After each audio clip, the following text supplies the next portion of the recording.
Fala, meu amigo e minha amiga, hoje é dia 14, terça-feira. Hoje o editorial final tá cheio, mas cheio de surpresa.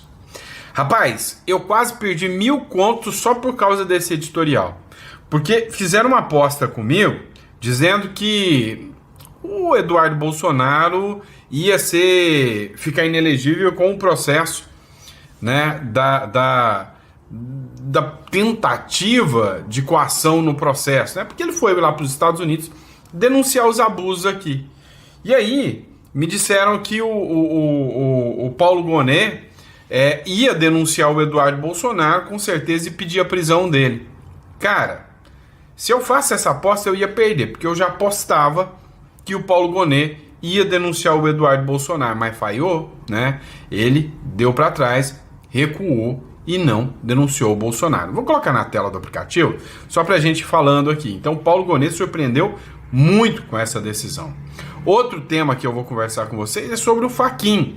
O ministro, presidente do STF, assumiu, mas tá causando um reboliço dentro do Supremo Tribunal Federal. Tá infernizando, tá causando um caos na vida dos demais ministros do Supremo Tribunal Federal. A gente vai falar sobre isso aqui com vocês. O Fux, por sua vez, hoje também deu uma decisão, e na decisão do Fux, mas ele jogou por terra tudo, né? Todo o discurso daquela tal trama golpista tabajara, mas ele detonou, né? E os demais ministros estão revoltados com ele. O ministro Alexandre de Moraes, por sua vez, teve que reconhecer, foi reconhecido o erro judicial, teve que voltar atrás e mandar soltar preso do 8 de janeiro por causa do reconhecimento do abuso de autoridade e do erro judicial que aconteceu no processo. Caramba, hoje tem muita reviravolta aqui. Então, para você que está me acompanhando aí, tá? Não esquece de se inscrever no canal, confere. Talvez você acha que está inscrito, mas não está inscrito, tá? Então, confere se você está inscrito no canal, confere, né, se a sua inscrição permanece aí, porque tem muita gente, né, que acha que está inscrito no canal e, na verdade, não tá bom? E bora pra cima, vem comigo, vamos de matéria. Olha só, o Paulo Gonet, se você me perguntar, Sandro, ele vai denunciar o Eduardo Bolsonaro? Eu falo, é claro, é óbvio que ele vai denunciar. Só que o Paulo Gonet, ele se manifestou contra o pedido de prisão do Eduardo Bolsonaro, contra todo mundo, né? Estranhou e falou, então quer dizer que ele não vai agora contra o Eduardo Bolsonaro? Não.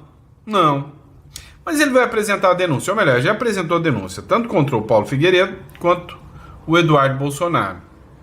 E por que ele foi contra o pedido de prisão do Eduardo Bolsonaro agora, mesmo o ministro Alexandre de Moraes mandando ele se manifestar? É simples, porque o Alexandre de Moraes ele só quer uma coisa, só quer ver todo mundo, apoiador e da família Bolsonaro, atrás das grades. Enquanto o Paulo Gonet entendeu o seguinte, para que eu vou fazer um pedido de prisão agora, se não vai acontecer? Lá nos Estados Unidos ele não vai ser preso. E aí o Paulo Gonet manifestou contra o pedido de prisão, né, o que chocou os ministros do Supremo Tribunal Federal. O Procurador-Geral da República, o Paulo Gonet Branco, rejeitou o pedido apresentado pelos deputados Lindbergh Farias e Talíria Petroni para que fosse decretada a prisão preventiva do deputado Eduardo Bolsonaro. Rejeitou.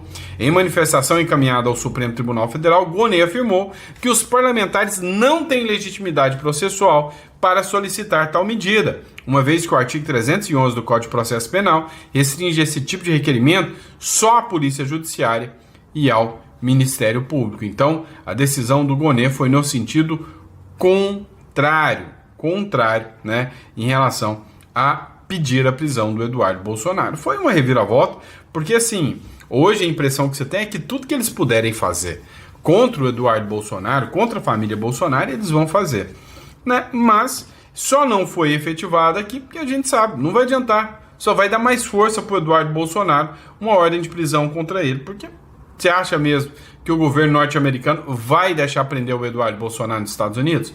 Não vai. Vamos falar do Paulo Figueiredo? O Paulo Figueiredo comentou sobre o Eduardo Bolsonaro. Vocês estão sabendo, eu fiz no primeiro editorial, que deu briga feia entre Eduardo Bolsonaro e o Ciro Nogueira.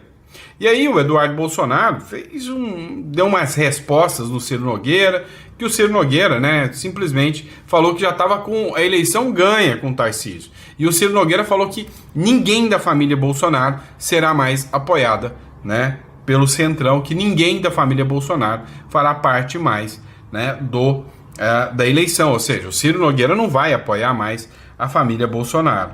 O Valdemar da Costa Neto não deu nem moral, falou que isso, vai apoiar sim, tá? Tanto vai apoiar que o candidato ainda é o Bolsonaro. Mas rolou essa treta, mais uma divisão da direita, se é que eu posso dizer direita mais centrão, né? Ciro Nogueira e turma é centrão. E aí, o que chamou a atenção foi a defesa que o Paulo Figueiredo fez em relação ao Eduardo Bolsonaro. Acompanha aqui comigo. Qual é a ideia do Ciro Nogueira e do Centrão e do sistema para 2026? Já estava tudo programado. Vamos jogar o Bolsonaro em uma situação insustentável, vamos calar, vamos deixar o cara preso, vamos manter a ameaça dele para Papuda, deixar ele ferrado. Quando ele estiver no chão, a gente força ele a fazer um acordo de sucessão para um candidato que seja o candidato que o sistema quer. O sistema está de saco cheio do Lula. O sistema está de saco cheio do Lula. Lembrem-se, o sistema se livrou do Lula na Lava Jato. A Lava Jato era uma operação do sistema e eu sempre disse isso. Eu acho que hoje ninguém tem mais dúvida que Sérgio Moro era e é um cara do sistema, que foi útil ao sistema. Assim como o Lula já fez parte do sistema e foi descartado, e voltou e foi reabilitado pelo sistema para ser o candidato a derrotar o Jair Bolsonaro. Não era isso que o sistema queria, mas teve que escolher. E agora o sistema quer escolher novamente o seu candidato. Só que não adianta, o candidato precisa ser alguém que endossado pelo bolsonarismo. E quem é o homem perfeito? O homem perfeito, o candidato perfeito para o sistema é Tarcísio Gomes de Freitas. Com o Tarcísio, o Ciro Nogueira, que terá enormes dificuldades de se eleger senador pelo Piauí, poderia ser talvez vice. O Tarcísio deixando o governo de São Paulo, quem assume era quem? É o vice do PSD. Então o Kassab também já ganharia o maior orçamento estadual do Brasil, o segundo maior orçamento do país, ao mesmo tempo que tem espaço no governo federal. Era bom para todo mundo do sistema. Estava tudo combinado. Estava tudo certo. Só tinha um diabo de uma pedra. E essa pedra se chama Eduardo Nantes Bolsonaro. E com Paulo Figueiredo, em certa medida. Com Eduardo no meio do caminho, o sistema começou a se desestabilizar. Quando o Eduardo começou a bombardear o regime, com apoio do Trump, e ainda se colocou como candidato extremamente viável à presidência, ao mesmo tempo em que se negava a obedecer os acordos Caracu e as chantagens feitas ao pai dele, o plano do Ciro Nogueira do Centrão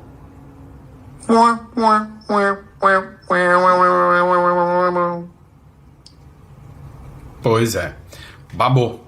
E o que o Paulo Figueiredo falou aqui tá 90% alinhado com o que eu penso, tá? 90% alinhado. Não vou dizer que um Tarcísio é melhor do que um Lula, né? Mas não deixa de ser centrão, não deixa de ser sistema. Mas eu ainda acho melhor do que um Lula. Porém, entretanto, todavia, contudo, não acho que é o que vai dar o jeito e vai resolver o Brasil, né? Agora vamos falar disso aqui. Início de presidência de Fachin no STF provoca ressentimento em colegas. A posse de Edson Fachin na presidência do STF acendeu tensões internas. Ministros veem favoritismos, disputas por poder e ressentimentos velados. Nos bastidores, cresce a percepção de que o novo comando tenta redesenhar o equilíbrio dentro da corte. O que acontece aqui? Há quem diga que na gestão passada do Barroso, né, a figura do Alexandre de Moraes tinha um poder quase que sobrenatural. E também, né, o Gilmar Mendes. Então havia uma turma ali do Alexandre de Moraes, Gilmar Mendes e Barroso, que tinham um controle soberano, e aí tinha algumas figuras que se alinhavam a eles, mas a unicidade era no entorno deles. Entrando agora o Fachin está tirando o protagonismo, e a aposta que se tem é de que o STF agora, com a saída do Barroso, se sentiu incomodado com alguns abusos, com alguns atropelos, com alguns exageros de ministros como Alexandre de Moraes, como o próprio Barroso, que queimaram, diluíram a imagem da corte perante o Brasil. E aí o Fachin quer tentar retomar uma imagem da corte, e aí está meio que isolando esses ministros politizados. E aí tem muita gente falando, inclusive a matéria aqui fala que justamente podem rifar o Moraes, porque o Fachin não é tão chegado do Moraes e do Gilmar Mendes quanto o Barroso era, ou seja, aquela soberania dos dois está mais branda agora. Mas vamos lá, por falar em soberania, por mais brando, olha só, Fux volta a divergir e declara incompetência do STF e absolve de crimes os presos do 8 de janeiro, alguns presos. O voto dele, antes de mais nada, impecável, tá, pessoal? Um voto totalmente impecável, o voto do Fux. O voto do Fux diz o seguinte, abre aspas, não é razoável imaginar que manifestantes desarmados, e olha só o argumento, recolhendo recursos entre si para viajar em ônibus fretado, teriam uma articulação, fôlego financeiro, treinamento e capacidade bélica o suficiente para organizar um golpe de Estado ou abolir violentamente o Estado democrático de direito. Ora bolas, em grande parte idosos, E aí o Fux faz esse voto aí, mostrando mais uma vez a dissidência total com a turma que domina o Supremo Tribunal Federal, Total divergência com os demais.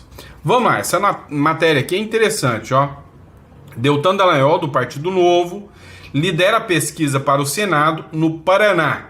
Segunda vaga tem disputa acirrada. Tem hoje o Jeffrey Chicchini no Paraná, que é um nome bem cotado também, mas hoje, o entendimento majoritário é que o Deltan Dallagnol se tornou uma das figuras mais fortes e poderosas para disputar o Senado.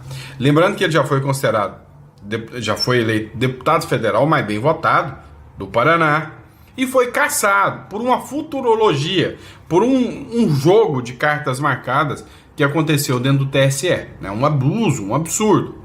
O ex-procurador e ex-deputado federal Deltan Dallagnol lidera as intenções de voto para o Senado pelo Paraná. Segundo pesquisa divulgada pela Agile Pesquisas e Marketing nesta segunda-feira, o levantamento mostra Deltan Dallagnol isolado na primeira posição, com 29% dos votos. Caramba, olha só, 29%. O cara tá uma máquina dentro do Senado, lá no Paraná, das intenções de voto. Seguido por Alexandre Cury, que é do PSD, Centrão, com 18%, e Cristina Grêmio, com 17%. Minha torcida tá aqui, tá? Minha torcida tá aqui. E o Felipe Barros também, com 16%, apoiador do Bolsonaro, o Felipe Barros. E aí vem o Zeca Dirceu, filho do Zé Dirceu, com 12%, mostrando que o Paraná, a maré não tá para peixe não, tá? O PSD, tá, que aparece aqui o Alexandre Cury, por causa do Ratinho, tá, gente? Se não fosse o Ratinho, ele não tinha projeção nenhuma, porque é do mesmo partido do Ratinho Júnior. Agora, o que acontece? Aqui ainda falta uma figura, que é o Jeffrey Chicchini, O Jeffrey Chicchini, que é uma figura que vocês tomaram conhecimento, agora recente, apareceu, advogado dos presos do 8 de janeiro, tá ganhando uma notoriedade grande pra caramba, tá? Outra matéria, essa aqui, top das galáxias. Vamos lá. Moraes manda soltar réu do 8 de janeiro após defesa apontar erro diabólico. Qual que é o ponto mais interessante aqui dessa matéria? Qual que é a mágica da matéria? Quem publicou, a Carta Capital, site de extrema esquerda, mostrando erros diabólicos do judiciário em relação aos presos do 8 de janeiro. O ministro do STF reconheceu falhas no acompanhamento das medidas cautelares que concedeu a liberdade provisória a Dilvânio Natal Gonçalves. O que aconteceu com o Dilvânio Natal Gonçalves? Ele tinha que comparecer na comarca, né, para prestar esclarecimento, estava de tornozeleira e tudo. A Justiça mandou uma notificação, isso em 2024 ainda, para que a vara de Uberlândia, a vara criminal de Uberlândia, né, ali Triângulo Mineiro, terra boa demais, né, mandou ali para Uberlândia para que Uberlândia justificasse se ele estava cumprindo as medidas. O que aconteceu? O fórum da vara criminal de Uberlândia falou: não sei de nada, nem sei se esse cara tá aqui, nunca apareceu aqui.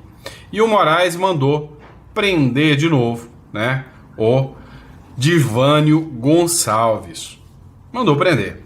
Só que a Justiça demorou demais em analisar um pedido da defesa que dizia o seguinte: olha, foi totalmente equivocado, porque vocês mandaram ele prestar esclarecimento em outra vara. Agora vem pedir da vara penal, vocês causaram o dano. O ministro Alexandre de Moraes, do STF, determinou na terça-feira a soltura de Dilvânio Natal Gonçalves, réu pelos atos do 8 de janeiro. A decisão ocorreu após o magistrado reconhecer que a prisão preventiva havia sido decretada com base em informações equivocadas da Justiça de Berlândia, onde o acusado cumpria as medidas cautelares. Então, reconheceram, né, que as medidas foram indevidas. Vamos lá falar da Flávia Magalhães um pouquinho, porque isso está dando uma repercussão braba, né, esse caso da Flávia Magalhães. Vamos lá. Elon Musk, que anda desaparecido, sumido, moço, né? O Elon Musk ofereceu uma equipe de advogados para a brasileira Alvo de Moraes. A Flávia Magalhães recebeu apoio jurídico depois do mandato de prisão expedido pelo ministro do STF. O que acontece? Por que eu trouxe a matéria? A Flávia Magalhães, ela fez uma entrevista para o Pitoli, lá da Rádio Ouro Verde, para mim hoje, uma das rádios mais corajosas do Brasil hoje, a Rádio Ouro Verde. Então fez a entrevista ali para a Rádio Ouro Verde, né? E aí ela falou que ela tem provas, né? Ela apresentou provas de uma ação ilícita do ministro Alexandre de Moraes. E com base nisso foi determinada a decisão de prender a Flávia. E aí, a Flávia, que mora nos Estados Unidos, foi determinado que uma pessoa, né, um adido da justiça, fosse lá nos Estados Unidos para investigar ela. O Elon Musk, ele entende que tudo que aconteceu até agora, né, todas as ações, Felipe Martins, entre outros, tem um potencial para chegar até o Alexandre de Moraes. Mas o Elon Musk reconheceu, e é por isso que ele mandou os advogados, né, para ir atrás do Moraes, porque ele entende que isso aqui pode gerar uma prisão forte, ou seja, uma determinação de prisão, inclusive incluir o Alexandre de Moraes na lista da Interpol, se ficar comprovado que ele realmente fez isso, tá? Vamos lá, matéria do Metrópolis que a gente vai analisar agora. Esse é o retrato do Brasil. Uma repórter ficou bem no meio do tiroteio em Salvador, ao vivo, ou seja, foi fazer uma cobertura, chegou lá, é troca de tiro, as facções tomando conta, né, mandando na polícia. Dá uma olhada. A gente tá ao vivo, a Rondesp tá indo pra cima. Mais tiros, mais tiros. Cuidado, Aldo, cuidado, Aldo. Tiroteio pesado, se abaixa, Aldo, se abaixa. Se aquartela, pelo amor de Deus, gente. Muitos tiros aqui agora ao vivo. Parece cuidado, que os Dani! Denilson se protege. Pelo amor de Deus, desce, desce, desce, cuidado. Muitos tiros aqui agora, Juca, mais tiros.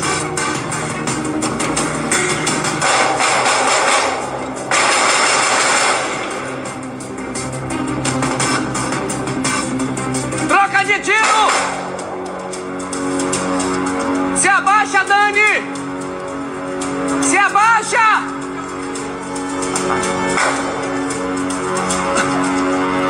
Meu Pai do céu, Jesus! Meu Pai, isso tudo ao vivo. O pau tá comendo aí, gente. O pau tá comendo, pede apoio aí. Dá pra ver? Cheiro forte. Tá tudo bem com você aí, Dani? Tá tudo bem com a equipe, Dani? Olha, Juca. Tá tudo bem com a equipe? Juca, os traficantes estão aqui no sovaco das cobras. Mais tiros! Fica assim. Se protege no muro. É uma área de mata. Denilson, cuidado. Mais tiros, Juca. Não param de ouvir tiros. A gente não para de ouvir tiros.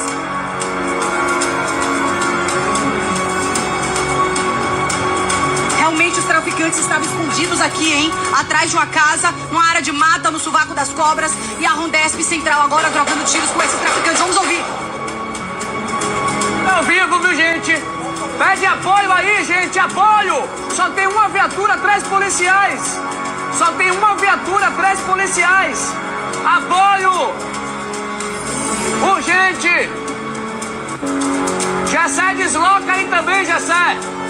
Desloca, Gessé! Pois você é hipócrita não, tá? Eu achei esse apresentador meio sensacionalista, né? Porque assim, eu acho que ele deveria estar mais preocupado com a colega, né? Eu acho que ele estava mais preocupado com a audiência que daria ali, né? Isso pode ser uma opinião maldosa minha, né? Injusta minha, mas foi a impressão que eu tive. Vamos lá, pessoal. Já agradeceu hoje por não ser petista? Já? Dá uma olhada nessa matéria do Metrópolis. O sobrinho da Dilma Rousseff alega que Lula que acabou com a guerra em Gaza. O acordo de paz entre Israel e Palestina, que põe fim à guerra em Gaza, foi assinado na última semana após o intermédio dos Estados Unidos, mas não foi o Trump.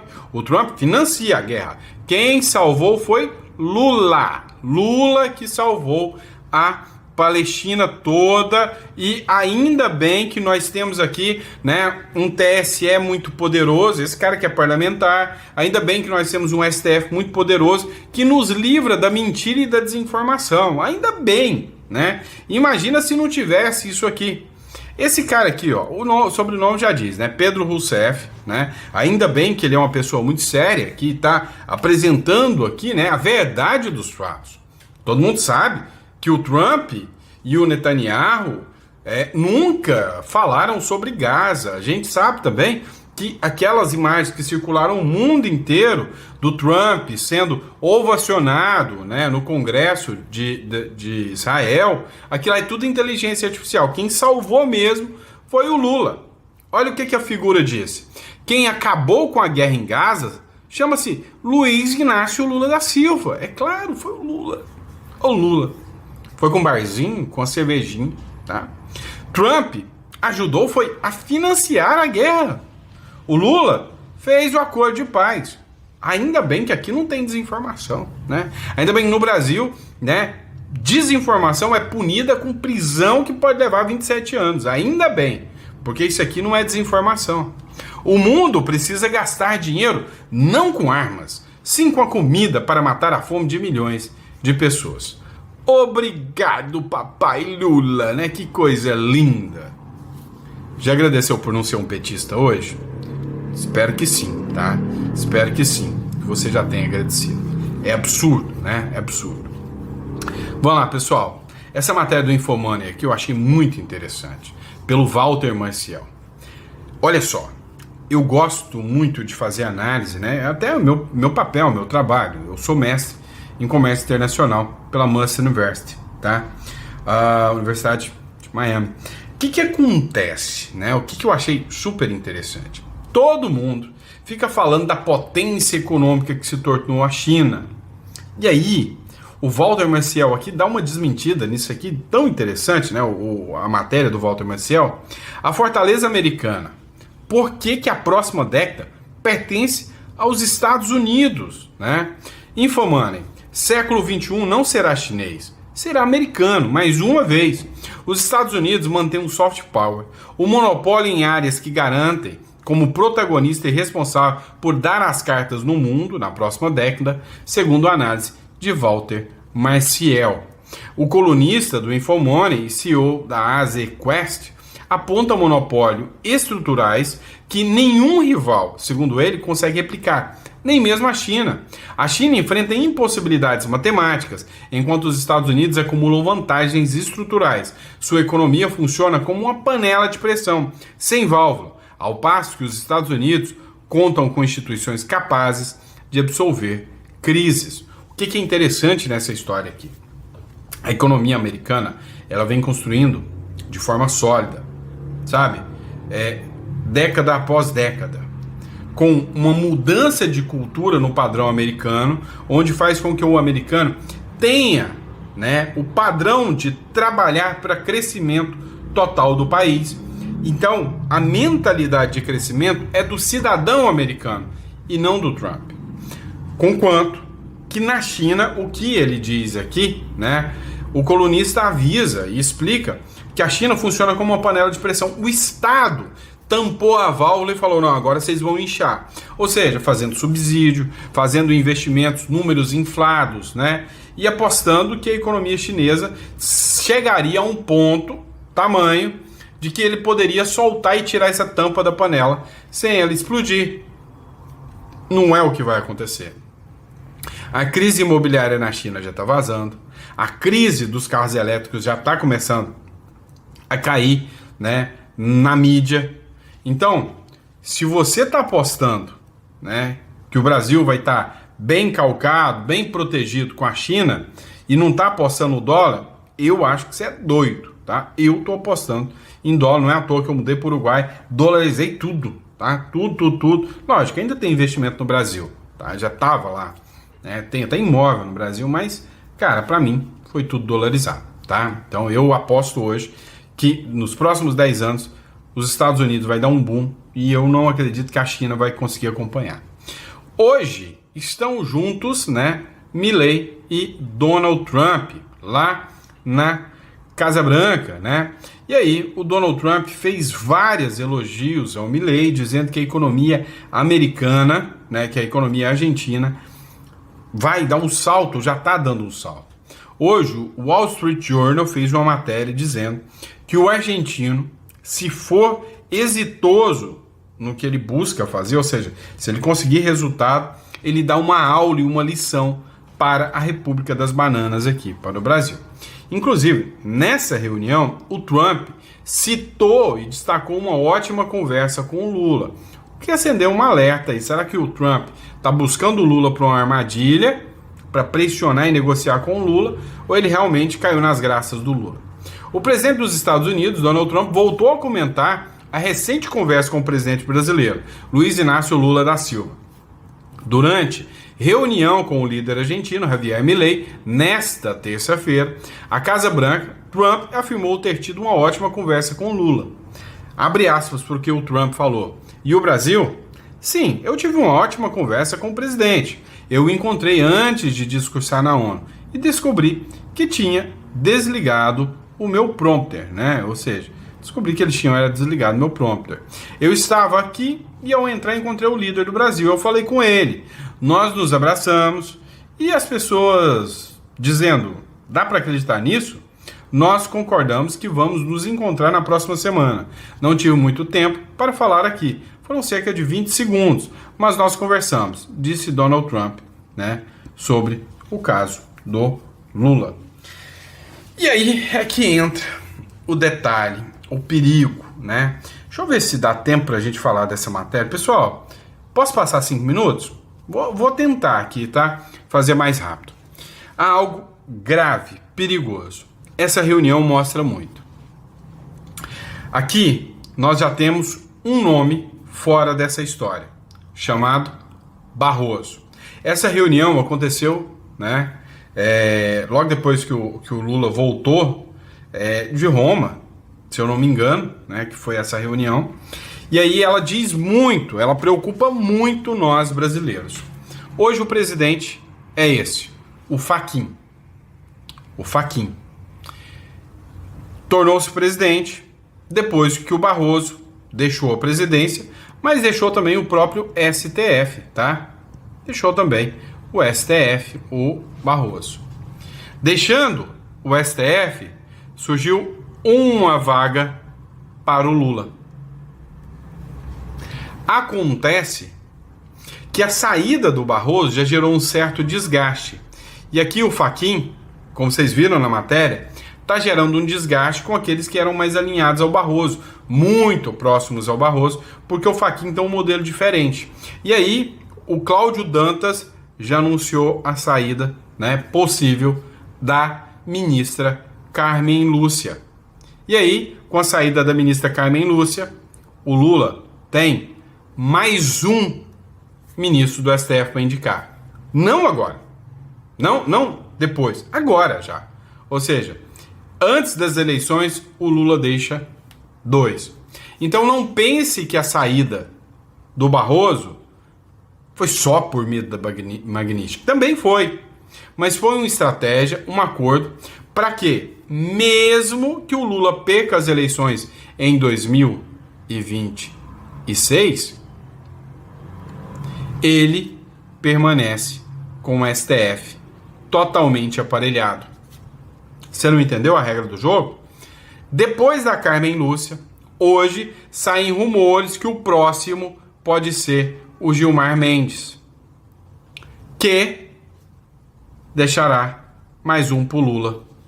Ou seja, o Lula vai nomear 3 figuras se os 2 aqui saírem. São os 2 que provavelmente se aposentarão ainda no próximo mandato. E aí a aposta é que o Lula pode perder a eleição. Se o Lula perder a eleição, se o Lula sair da eleição, né, e não sair vitorioso, e ganha o Tarcísio, ou se surge um outsider como o Eduardo Bolsonaro, ou um Pablo Marçal da vida, e o jogo dá ruim, uma pressão norte-americana, porque eles vão sofrer pressão. Porque uma coisa é certa, o sistema já apostava na vitória do Lula. O sistema já sabia que o Lula ia ganhar. Ora, bolas, quer uma prova? A trama golpista. Como é que o Bolsonaro, enquanto presidente, poderia estar armando uma trama golpista no discurso deles, se ele era o presidente? Entendeu? Porque eles falam que a trama do Bolsonaro começou ainda em 2022, preparando o golpe todo. Mas peraí, não tinha acontecido a eleição ainda. Entendem? Então, eles já sabiam que tudo isso ia acontecer e eles já vinham preparando, né, a trama. Detalhe, se o Tarcísio ganha ou se um outro nome ganha, o Lula já indicou 3 figuras.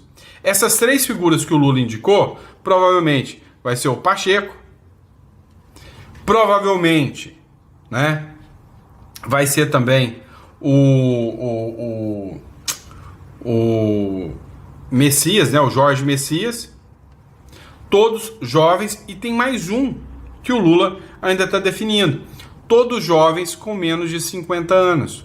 Resumindo, esses caras vão ficar com o progressismo no STF por mais 20 ou 30 anos no mínimo, tá? No mínimo 25 anos, tá? Com a ideologia de esquerda dentro do STF. Entenderam? Resumindo, hoje o Trump ainda tem vontade de aplicar a Magnitsky esse já está, e esta tem medo. Resumindo, o único que vai ficar ainda é o Alexandre de Moraes. É só o Alexandre de Moraes. Mas todos os demais, novinhos, bumbum de bebê. Por que o Trump vai colocar a lei Magnitsky no Pacheco, por exemplo? No Pacheco até pode, né? Mas é o que eles querem. Mas por que ele vai colocar no Pacheco? Ele entrou agora, ele não julgou o Bolsonaro. Ou no Jorge Messias. No STF ele entrou agora. Ou no terceiro, se o Gilmar Mendes também sair. Entrou agora. Então o que é que o Lula consegue com essa história? Garantir, né, a sua permanência no poder. Como? Mesmo perdendo a eleição. Então, o Lula antecipa e ele vai ter 9 ministros indicados pelo Lula. 9, né? Vão permanecer se saem essas 3 figuras. Então, pode ganhar Tarcísio, pode ganhar o Bolsonaro, que próximas eleições, nas próximas legislaturas, ninguém, né, será nomeado para o STF, mantendo o poder absoluto do Lula, mesmo que ele perca as eleições. Deu para entender o perigo disso aqui? Deu para entender o porquê que eu fico pistola com esse trem? né? Então é isso que está acontecendo. Ou você acha que eu falei besteira, tá? Você acha que eu falei besteira? O Fachin não é alvo da Magnitsky. Os que são alvos da Magnitsky podem pedir para sair. Talvez até o próprio Alexandre de Moraes saia e se lance candidato a presidente no lugar do Lula. Entenderam? Cara, esse jogo não tá favorável, né? Pelo menos por hora ainda, porque esses caras sabem jogar muito, muito bem. E a gente precisa ter isso em mente, que esses caras sabem jogar muito bem, tá? E é isso, pessoal. Espero que vocês tenham gostado do nosso editorial. Prazer e honra estar aqui com vocês, discutindo. Desculpa o vídeo mais longo, né? Mas valeu a pena, né? O vídeo mais longo um pouquinho hoje valeu a pena porque foi muito esclarecedor, tá? Então, vocês que estão aqui, ó, vocês estão vendo. Se você teme que o que eu tô falando não é besteira, tá? Entre em contato aqui com 16 99321 0648 e fale com a Imigra Mais, tá? Olha, o meu medo é que com as medidas extrapoladas dessa turma comunista, o real sofra uma desvalorização muito grande, tá? Meu medo é que eles mantenham as pautas progressistas cada vez mais fortes e o Brasil vá se isolando cada vez mais. Esse é o meu medo. Hoje, meu motivo de não viver no Brasil mais, e eu pude optar por isso, é a questão da falta de liberdade de expressão, tá? Falta da liberdade de expressão. Esse é o grande problema que eu reconheço hoje no Brasil, tá? Mas existem outros problemas que vêm por aí, tá bom? E é isso, meu amigo. Muito obrigado pela confiança, pela credibilidade. E Migra Mais 16 99321 0648. Melhor assessoria para o Uruguai e Paraguai do Brasil. Pode entrar em contato aí, tá bom? Obrigado, pessoal. Fica com Deus.